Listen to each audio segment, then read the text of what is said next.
واجب الاحترام، قابل صد احترام حاضرین جمعہ،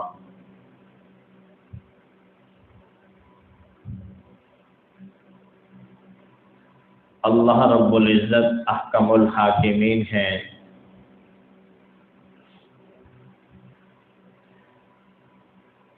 اور انسان سمیت ہر مخلوق کے خالق ہیں،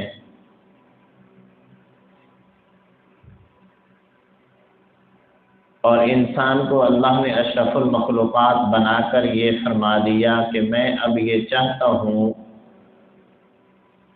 کہ میرے بندے کامیاب ہو کر میرے سامنے حاضر ہوں۔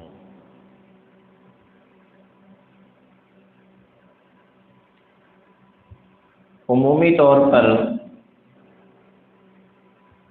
والد اور والدہ کی محبت کی مثالیں جب دی جاتی ہیں تو اللہ کے نبی صلی اللہ علیہ وسلم فرماتے ہیں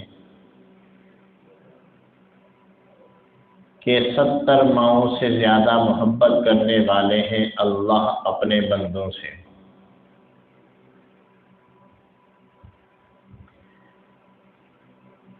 اب عجیب بات یہ ہے،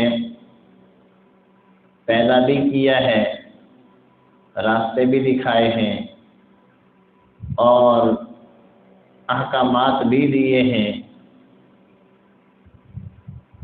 اور ساتھ میں شفقت اور مہربانی کا لیول یہ ہے کہ فرمایا 70 ماؤں سے زیادہ محبت بھی فرماتے ہیں، یعنی پیدا کرنے کے بعد لاوارث نہیں چھوڑ دیا۔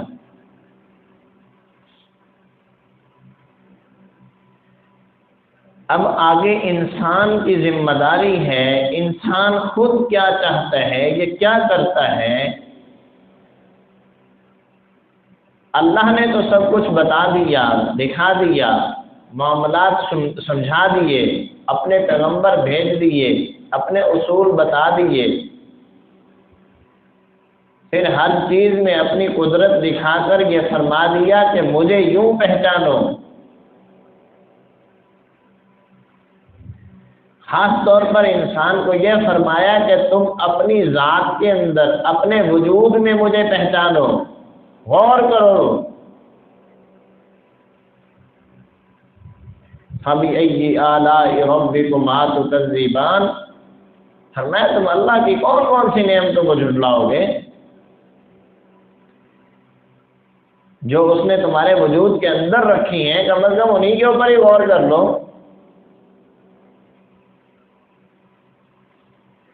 انہی سلاسل میں سے، انہی طریقوں میں سے اللہ نے ایک طریقہ قرآن پاک میں ایک مکمل سورت کے اندر بیان فرمایا ہے۔ فرمایا والعصر، زمانے کی قسم،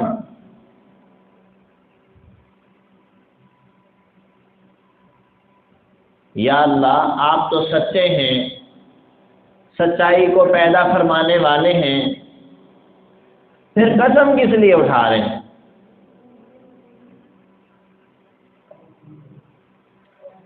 عموماً معاملات ہوتے ہیں تو ان کے اندر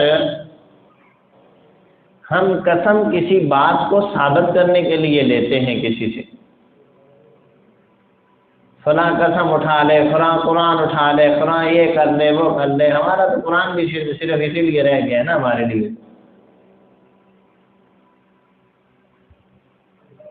جب معاملات ہوتے ہیں تو جی قرآن اٹھا لو، نہ تلاوت کے لیے قرآن بچا، نہ عمل کے لیے بچا، بس دنیا کے معاملات میں قسمیں اٹھانے کے لیے، اپنے آپ کو سچا ثابت کرنے کے لیے قرآن اٹھاتے ہوئے بس۔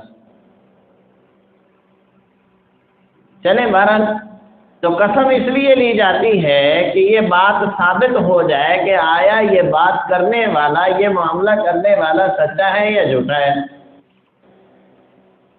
یہ قسم اس لیے لے رہے ہیں کہ قسم کے اوپر دونوں کے اعتبار ہے، دونوں اس پر یقین رکھتے ہیں، لہذا قسم لے لو۔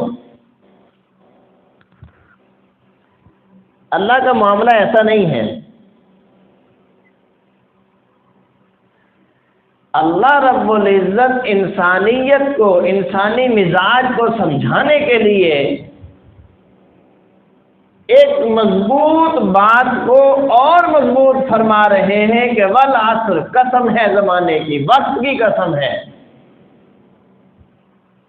یہ جو زندگی کا ٹائم تمہارے اوپر گزر رہا ہے اس کی قسم ہے، وہ چاہے قیامت تک آنے والا ہر انسان جس کے اوپر جو حال آئے گا، اللہ فرماتے ہیں میں اس کی بھی قسم لے رہا ہوں۔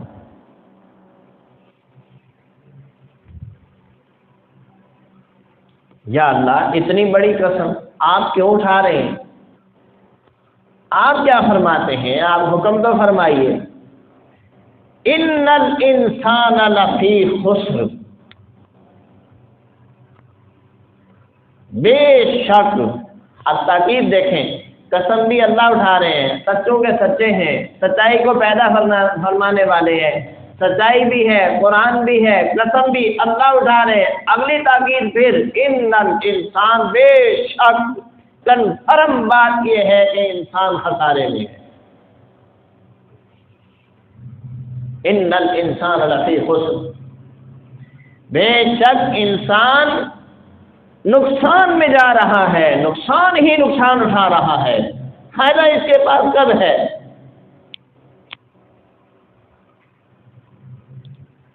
جیسے کسی تاجر کو کہہ دیا جائے او بھائی آپ کیا کر رہے ہو، کسی ذمہ دار کو کہہ دیا جائے ابھی کاشتکاری ہو رہی ہے، جیسے گندم کاشت کی جا رہی ہے، او بھائی اللہ کے بندے یہ کیا کر رہا ہے تو کہ جی میں یہ کام کر، اللہ کے بندے یہ تو نقصان کر رہا ہے تو اپنا۔ اب اس کو کھڑک جائے گی یہ بات کہ میں نقصان کر رہا ہوں، میرا تو نقصان ہو رہا ہے، تجربہ کار آدمی مجھے کہہ رہا ہے کہ تم نقصان اٹھا رہے ہو، تو فائدہ کس میں ہے؟ اب جب پہلے روکا جائے پھر اس کے بعد یہ بتایا جائے کہ فائدہ اس میں ہے، تو پھر وہ بات جلدی سمجھ میں آتی ہے۔ جب موازنہ کیا جاتا ہے نا، گھاٹے اور نفع میں دونوں میں جب موازنہ کیا جاتا ہے تو پھر بات جلدی سے سمجھ آ جاتی ہے۔ فرمایا بے شک اللہ قسم کھا کر کہہ رہے کہ انسان خسارے میں ہے۔ انسانیت چونک گئی کہ ہیں خسارہ کس چیز میں؟ فرمایا کامیاب وہ ہے جو خسارے سے بچنے والا ہے، الا الذین آمنوا وعملوا الصالحات، جو دو کام کرے گا، دو کام جو کرے گا وہ خسارے سے بچ جائے گا۔ الا الذین آمنوا وعملوا الصالحات، وہ لوگ جو ایمان لے آئے اور نیک عمل کیے۔ ہم تو یہاں کہہ دیتے ہیں نا بڑی بڑی تسلی سے، اچھا حوصلہ ہوتا ہے ویسے اس طرح کی باتیں کرنے میں۔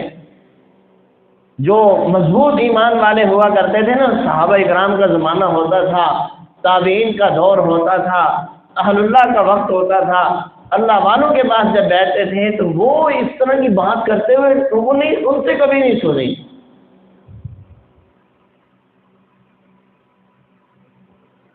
تو یہ ہم کرتے ہیں یہ باتیں، کون سی کہ آخر بھی ہم مسلمان ہیں، پھر کیا ہوا، آپ پہ اللہ خیر کرتے۔ الا الذین آمنوا وعملوا الصالحات، وعملوا الصالحات والی طرف جو ہے نا وہ والی بات ہم نے ویسے ہی ختم کر دی، اپنے کھاتے سے نکال دی ہے۔ الا الذین آمنوا، ہم ایمان لے آئے ہیں، آخر مسلمان ہے جی، آپ پہ اللہ معاف کرتی۔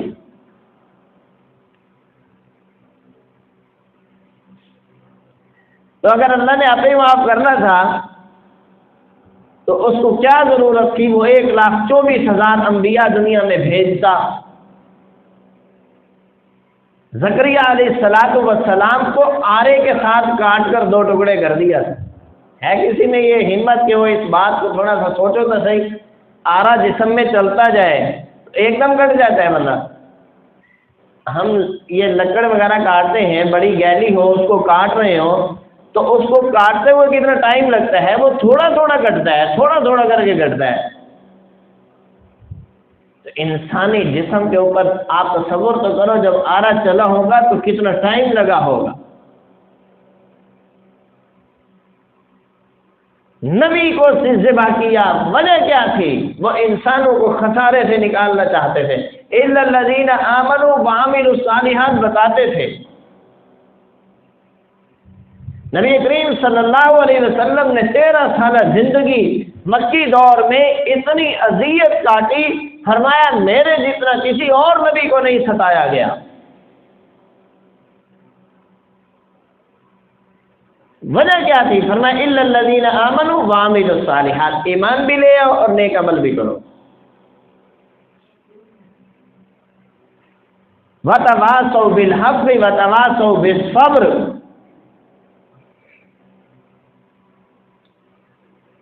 اس صورت کا خلاصہ میں آپ کے سامنے گزارش کرتا ہوں۔ انسان کی 4 حالتیں ہیں، 4 حالت سے باہر نہیں ہے انسان۔ یا وہ راحت سکون میں ہے، یا وہ مصیبت میں ہے، یا وہ راحت میں ہے یا وہ مصیبت میں ہے۔ اور دوسری طرف یعنی ظاہری طور پر جو انسان کا وجود ہے یہ سکون میں ہے یا مصیبت میں ہے۔ یہ 2 ظاہری حالتیں ہیں، اور 2 ہی حالتیں انسان کی باطنی ہیں، دل کی حالتیں۔ جیسے انسان کا وجود بیمار ہو جاتا ہے، ظاہری طور پر اس کو کوئی نہ کوئی بیماری لگ جاتی ہے، بخار ہو گیا، سر درد ہو گیا، تو یہ کوئی نہ کوئی پریشانی آ گئی، یہ ظاہری طور پر انسان کو پریشانی ہے۔ ایک انسان کی باطنی کیفیت بھی ہے، اس کی بھی 2 حالتیں ہیں۔ یا بندہ اطاعت گزار ہے، اللہ کا فرما بردار ہے، یا انسان اللہ کا نافرمان ہے۔ 2 حالتیں وہ ہیں۔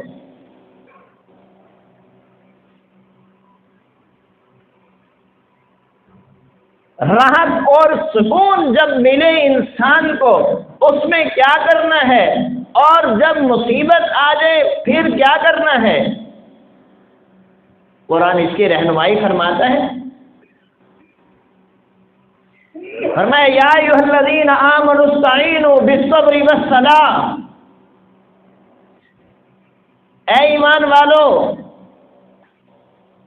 اللہ سے مدد طلب کرو صبر اور نماز کے ساتھ۔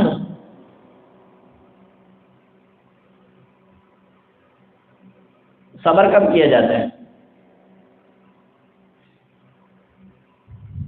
صبر کب کیا جاتا ہے؟ جب مصیبت ہو تبھی صبر ہو سکتا ہے۔ کیا مطلب؟ کہ جب مصیبت تمہارے اوپر آ پڑے ظاہری طور پر، پریشانی تمہیں میسر آ جائے ظاہری طور پر، تو یاد رکھو اللہ کے در کو تب بھی نہیں بھولنا۔ یہ کس کی نشانی ہے؟ فرمایا یا ایھا الذین آمنو، جو ایمان والا ہوگا وہ یہ کام کرے گا۔ جو ایمان والا ہوگا، قرآن کہتا ہے یہ خسارے سے، نقصان سے نکل آیا۔ کیوں؟ یہ ایمان بھی لے آیا، اور عمل کا ٹائم تھا، صبر کرنے والا، اس نے وہ کر لیا۔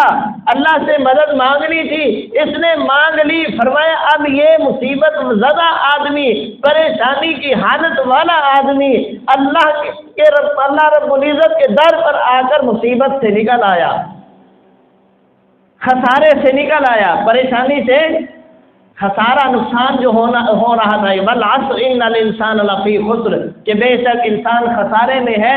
خسارے میں کون ہے؟ جو مصیبت کے وقت اللہ کو یاد نہ کرے، اللہ سے مدد نہ مانگے، نماز نہ پڑھے، فرمایا یہ خسارے میں ہے۔ اور اگر کوئی اس پر یا ایھا الذین آمنوا استعینوا بالصبر والصلاۃ عمل کر لیتا ہے، وہ خسارے سے نکل آتا ہے۔ قرآن رہنمائی بڑے خوبصورت انداز میں کرتا ہے۔ ایک آدمی راحت میں ہے، سکون میں ہے، قرآن کہتے ہیں لئن شکرتم لأزیدنکم، سکون والی حالت میں جب انسان ہے تو فرمائے یہ نعمت ہے تیرے پاس۔ یہ کیا ہے؟ یہ نعمت ہے، اس نعمت کو جاری رکھنا چاہتے ہو تو الا الذین آمنوا والی بات یاد رکھنا، اے ایمان والو اگر تم اللہ کی اس نعمت کو اپنے لیے زیادہ چاہتے ہو اور اس کو اپنے اوپر جاری رکھنا چاہتے ہو تو کرو کیا؟ لئن شکرتم لازیدنکم ولئن کفرتم ان عذابی لشدید، اللہ کی عطا کردہ نعمتوں میں راحت اور سکون پا رہے ہو تو اللہ کا شکر ادا کرو۔ کیوں یا اللہ شکر ادا کیوں کرے؟ فرمایا لازیدنکم، میں اپنی نعمت کو بڑھا دوں گا۔ اگر خدا نہ خواستہ الا الذین آمنوا والے اس پر عمل نہیں کرتے، فرمایا اگر عمل نہیں کرتے نا، لئن شکرتم پر عمل نہیں کرتے، فرمایا لا ولئن کفرتم ان عذابی لشدید، نہ شکرے لوگوں کے لیے میرا عذاب، میری پکڑ بڑی سخت ہے، یہ بھی یاد رکھیں۔ اب نعمت ہے کیا؟ ایک نعمت وہ ہے جس کو میں سوچ رہا ہوں کہ یہ میرے لیے نعمت ہے، ایک راحت اور سکون اور نعمت وہ ہے جس کو میرا اللہ میرے لیے چاہتا ہے، جس کا اللہ کو پتا ہے کہ میرے بندے کے لیے یہ راحت اور نعمت ہے یا نہیں ہے۔ اگر اللہ ایک نعمت لے رہا ہے، دوسری نعمت عطا کر رہا ہے، مثال کے طور پر آپ کا چھوٹا سا بچہ ہو 1.5-2 سال کا، آپ نے باہر سے وہاں سے سیب لیے، خرید کر لے آئے، آپ اس کو چھری کے ساتھ کاٹ رہے ہیں، چھری تیز ہے، بچہ کہتا ہے چھری مجھے دے دو، ہے وہ بڑا پیارا، بڑا لاڈلا ہے، یعنی اس کا تھوڑا سا رونا بھی دل پہ بڑا بھاری گزرتا ہے، بڑی مشکل ہوتی ہے برداشت کرنا، لیکن وہ چھری مانگ رہے ہیں، آپ دے دیں گے؟ اس کی ضد ہے کہ یہ مجھے دے دو، اس کی ضد ہے کہ چھری مجھے دے دو، لیکن آپ کہہ رہے ہیں کہ یہ نہیں دیتے، یہ سیب کاٹا ہوا ہے یہ کھا لو، وہ کہہ کہ یہ نہیں لیتا، وہ اس کو پیسے دیے اور چیز لالچ اس کو لگانے کی کوشش کی، لیکن وہ کسی طرف آتا ہی نہیں ہے، وہ کہتے ہیں مجھے چھری دو، آپ اس کی ضد پہ چھری دے دو گے؟ اگر ہم یہ کام اپنے اتنے پیارے بیٹے کے لیے نہیں کر سکتے تو اللہ رب العزت جو ہم سے 70 گنا زیادہ محبت کرنے والا ہے ایک والد سے اپنی مخلوق کے ساتھ، تو وہ اللہ آپ کی من چاہی نعمت ہو سکتا ہے اس میں کسی جگہ خرابی ہو آپ کے لیے، آپ کے لیے اس میں کوئی نقصان ہو اور اللہ کے علم میں ہو، اللہ کی حکمت میں ہو کہ اس کو یہ والی نعمت دے دی تو اس کا فلاں فلاں نقصان ہو جائے گا، تو اللہ اگر عطا نہیں کرتا تو وہ اس کی نعمت ہے۔ اب 2 باتیں ہماری کلیئر ہو گئی، کون سی؟ کہ اللہ رب العزت ہمیں راحت میں رکھتا ہے تو کیا طریقہ کار ہے اس کا، اور اگر خدا نہ خواستہ اللہ کی طرف سے کوئی مصیبت آ جاتی ہے تو پھر اس کا طریقہ کار کیا ہے؟ میں نے آگے 2 فارمولے آپ کو اور بتائے، یہ ہے ظاہری طور پر انسان کا ظاہر باطن کے ساتھ جڑا ہوا ہے، ظاہری طور پر انسان کبھی بیمار ہوتا ہے، کبھی راحت میں ہوتا ہے، راحت میں ہو تو کیا کرنا ہے، سکون میں ہو تو کیا کرنا ہے، ہاں مصیبت آ جائے تو پھر کیا کرنا ہے۔ یاد رکھیں سکون راحت مل گئی، شکر ادا کر رہا ہے، یہ انسان اطاعت شعار بن چکا ہے، یہ اطاعت میں گزار رہا ہے زندگی، یہ خسارے سے نکل چکا ہے، یہ پریشانی سے نکل چکا ہے۔ اور اگر دوسری حالت انسان کے اوپر یہ ہے کہ اللہ رب العزت کی طرف سے راحت یا سکون یا اللہ کی طرف سے کوئی مصیبت آ گئی، اب جب اللہ کے حکم کو یہ بندہ ٹھکرا رہا ہے تو یاد رکھیں یہ بندہ نافرمان ہے، اور یہی والعصر ان الانسان لفی خسر میں آتا ہے، خسارے میں جاتا ہے۔ اہل اللہ کی زندگی کو پڑھنے سے یہ بات سمجھ میں آتی ہے کہ جس نے مالک الملک کو پہچانا ہے وہ اللہ کی رضا پہ راضی ہوا ہے، یہی شخص الا الذین آمنوا وعملوا الصالحات میں آ جاتا ہے۔ اور اگلی بات یہ ہے کہ جس وقت دین پر عمل کیا جائے تو اس میں بھی دو حالتیں ہیں۔ جب انسان اطاعت شعار بن جاتا ہے اور معصیت اور نافرمانی سے دور ہو جاتا ہے، پھر اس کی دو حالتیں ہیں کہ اس کو اپنی اس اطاعت شعاری کو جاری رکھنا ہے، کچھ بھی ہو جائے، پریشانیاں آ جائیں، یہ اس کو جاری رکھے۔ وَتَوَاصَوْا بِالْحَقِّ وَتَوَاصَوْا بِالصَّبْرِ، دو باتیں ہیں۔ ایک یہ کہ خود عمل کر رہا ہے، ساتھ دوسروں کو بتا رہا ہے۔ عمل کرتے ہوئے انسان کو خود کو پریشانی لاحق ہوتی ہے معاشرے میں، اور جب دوسروں کو بھی اس بات کی دعوت دے رہا ہے تو اب اور زیادہ پریشانی بڑھ جاتی ہے۔ فرمایا جب یہ اپنے لیے ہو تب بھی، دوسروں کو بتانے کے لیے ہو تب بھی، دونوں حالتوں میں پریشانی جب آ جائے تو وَتَوَاصَوْا بِالصَّبْرِ پہ عمل کرنا ہے، صبر و تحمل کا مظاہرہ کرنا ہے۔ صبر دو قسم کے ہیں۔ نماز پڑھنا شروع کر دی، نیکی کرنا شروع کر دی، اب نفس اور شیطان دو بڑے دشمن یہ ہمیں تھکا دیتے ہیں، نیکی کے کام سے تھکا دیتے ہیں، نیکی سے روکنے کی کوشش کریں گے، ایک دم ایمان نے انگڑائی لی، جوش آیا، عبادت شروع ہو گئی، کرتے کرتے کرتے نفس تھک گیا، ظاہری جسم تھک گیا، نفس نے اس سے فائدہ اٹھا لیا اور اس کو سستی دلا دی۔ اب یہ وَتَوَاصَوْا بِالصَّبْرِ پہ عمل نہیں ہو رہا۔ اب اگر سستی کرتا ہے نیکی سے اور معصیت کی طرف منہ کر جاتا ہے، مڑ جاتا ہے، تو یہ آدمی اب وَتَوَاصَوْا بِالصَّبْرِ سے نکل آیا ہے کہ شیطان اور نفس کے حملے سے اس نے اس کو برداشت کرنے کی بجائے اس کے پیچھے چل پڑا ہے۔ جب یہ معصیت کی طرف دوبارہ موو کرے گا تو پھر یہ آ جائے گا ان الانسان لفی خسر میں دوبارہ آ جائے گا کہ یہی انسان پھر خسارہ اٹھانے والا ہے۔ کیوں؟ نیکی سے ہٹ گیا ہے، ایمان باقی ہے لیکن دوسری شرط جو عمل صالح والی تھی اس سے کیا ہو گیا؟ پیچھے ہٹ گیا۔ جب پیچھے ہٹے گا تو فرمایا ان الانسان لفی خسر، یہ انسان خسارے میں آ جائے۔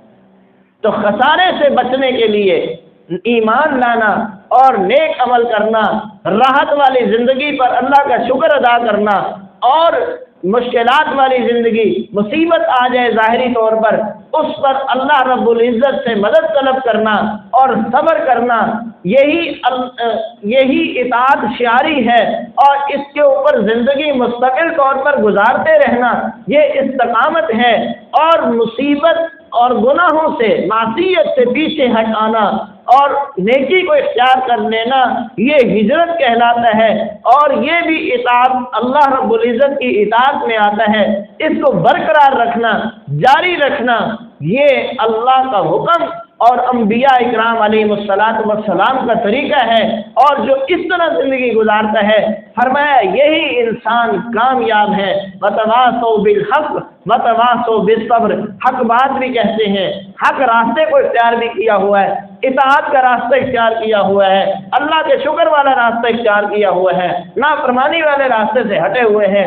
نافرمانی سے جب بچ گئے، اللہ کا راستہ اختیار کیا تو معاشرے میں ان کے لیے تنگیاں آئیں، پریشانیاں آئی ہیں، ان ساری پریشانی کو صبر و تحمل کے ساتھ برداشت کرتے ہوئے زندگی گزار گئے۔ فرمایا یہی لوگ خسارے سے بچنے والے اور کامیاب ہوں گے۔ یہ ہے سورۃ العصر کا خلاصہ، میں نے مختصراً آپ کے سامنے گزارش کی۔ ایک مسئلہ ہمارے سامنے یہ ہے کہ ہم عبادت کرنا چاہتے ہیں اپنی مرضی سے، اللہ کو بھی راضی کرنا چاہتے ہیں لیکن اپنی مرضی سے۔ ہو سکتا ہے ایسا ہو سکتا ہے؟ اپنی مرضی سے ہم اللہ کو راضی کرنے ہو سکتے ہیں؟ تو کچھ مسائل ہوتے ہیں جو یہاں ممبر پہ بیان کرنے ہوتے ہیں، تو کئی مرتبہ علماء کے ساتھ بیٹھنا ہوتا ہے، تو یہ بات دیکھنے میں آئی ہے کہ ایک عالم ممبر پہ بیٹھ کے مسئلہ بیان کرتے ہوئے ڈرتا ہے یا بیان ہی نہیں کرتا۔ جو وجہ کیا ہے؟ کیوں نہیں کرتے بھئی آپ؟ اس کی وجہ یہ کہتے ہیں جی وہ ہمارے مقتدی ناراض ہو جاتے ہیں، اس لیے ہم بیان نہیں کرتے۔ اب بتاؤ، اس بیان نہ کرنے کا مولوی کو نقصان ہوا ہے یا عوام کو نقصان ہوا ہے؟ تو کہنے کا مقصد ہے جب عالم مسئلہ بیان کرے گا تو تبھی عمل ہو سکے گا، اور من چاہی زندگی، اپنی چاہت کے مطابق زندگی گزارنے میں تو اپنے گھر کے افراد راضی نہیں ہوتے، اللہ کو کیسے راضی کرنا چاہتے ہیں؟ اور پھر اپنے طریقے کے مطابق تو ہم دنیا کا کوئی کام نہیں کر سکتے، دین کا کام کیسے کر سکتے ہیں؟ تو اس میں نبی کریم صلی اللہ علیہ وسلم کی سنت عمل کو دیکھنا ہوتا ہے۔ تو مسئلہ یہ ہے، ایک دو مرتبہ میرے سامنے یہ بات آئی تو میں نے یہ سمجھا کہ یہ اجتماعی طور پر اس بات کو بیان کر دیا جائے۔ فرض نماز کے بعد ہاتھ اٹھا کر جو ہم دعا کرتے ہیں، یہ دعا کرنا بھی سنت ہے اور دعا نہ کرنا بھی سنت ہے، یہ بات ذہن میں رکھیں۔ کئی مرتبہ نبی کریم صلی اللہ علیہ وسلم نماز پڑھاتے اور نماز پڑھانے کے بعد آپ اٹھ کر حجرہ عائشہ میں تشریف لے جاتے تھے، کیونکہ حضرت عائشہ رضی اللہ تعالیٰ عنہ کا حجرہ مبارک جو تھا وہ مسجد کے محراب کے ساتھ جڑا ہوا تھا، تو وہاں سے راستہ تھا، آپ علیہ السلام ادھر تشریف لے جاتے تھے۔ صحابہ اپنی سنتیں وغیرہ، دعائیں، نوافل وغیرہ پڑھتے اور پھر چلے جاتے تھے، یہ بھی طریقہ ہے۔ فرض نماز پڑھی، اس کے بعد ہاتھ اٹھا کر اجتماعی طور پر دعا کی، یہ بھی اللہ کے نبی صلی اللہ علیہ وسلم کا طریقہ ہے۔ اجتماعی عبادت کی، اجتماعی دعا کر لی، اور فرض نماز کے بعد دعا کرنا یہ قبولیت والی کا ٹائم ہوتا ہے، اللہ کے سامنے انسان نے سجدہ کیا ہے تو اللہ راضی ہوتے ہیں، جو انسان دعا کرتے ہیں وہ دعا پوری ہو جاتی ہے، کرنی بھی چاہیے۔ کبھی جلدی ہو یا کوئی کام ہوتا ہے یا کسی جگہ سفر میں ہوتے ہیں تو نہ بھی کریں تو بھی کوئی حرج نہیں، وہ بھی سنت ہے، ثواب پورا ملے گا۔ اب اس کے بعد ہوتا ہے کہ بس اوقات بعض نمازوں کے بعد نوافل وغیرہ سنتیں پڑھتے ہیں، جیسے جمعہ کے بعد ہم پڑھتے ہیں، تو اس کے یہ ساری عبادت ہم نے اب کی ہے انفرادی، اپنی اپنی سنتیں اپنی پڑھی ہیں، نفل اپنے پڑھے ہیں، ٹھیک ہے۔ تو اس کے بعد دعا جو جتنی چاہتا ہے وہ کرے انفرادی طور پر، یہ بھی عبادت ہے۔ تو اجتماعی دعا کے لیے انتظار کرنا یا اس طرح وہ بیٹھنا، میرے خیال میں یہ جیسے عبادت انفرادی طور پر کی ہے تو دعا بھی انفرادی کر لینی چاہیے۔ اس میں اجتماعیت کی جو ہے نا شکل اختیار نہ کی جائے تو بہتر ہے، اس میں کوئی سنت عمل نہیں ہے۔ اب یہ ہے کہ ہم کہیں کہ حرج کیا ہے یا یہ کیا ہے یا وہ کیا ہے، حرج والی باتیں نہ کیا کریں، اس میں جو ہے نا آخر حرج تھا تو اللہ کے نبی صلی اللہ علیہ وسلم کے طریقے ہیں دنیا میں، اگر حرج نہ ہوتا تو آپ علیہ السلام کا پھر کوئی بھی طریقہ دنیا میں نہ ہوتا، جو جیسے چاہتا زندگی گزار لیتا۔ تو کہنے کا مقصد یہ ہے کہ انفرادی عبادت کے بعد انفرادی دعا کریں، اور اجتماعی عبادت کے بعد اجتماعی دعا بھی کی جا سکتی ہے، ٹھیک ہے دونوں عمل۔ تو اس لیے جو ہے میں جمعے کے بعد انتظار نہیں کرتا، کیوں ہر ایک اپنی اپنی دعا جو جتنی چاہتا ہے اپنے دل میں ہوتی ہے، بات جمعے کا ٹائم ہوتا ہے، قبولیت کا ٹائم ہوتا ہے، اپنی بات اجتماعی دعا البتہ ہم پہلے اس سے کر چکے ہوتے ہیں۔ اللہ رب العزت ہمیں قرآن تعلیمات کو سمجھنے کی اور اس پر عمل کرنے کی توفیق عطا فرمائے۔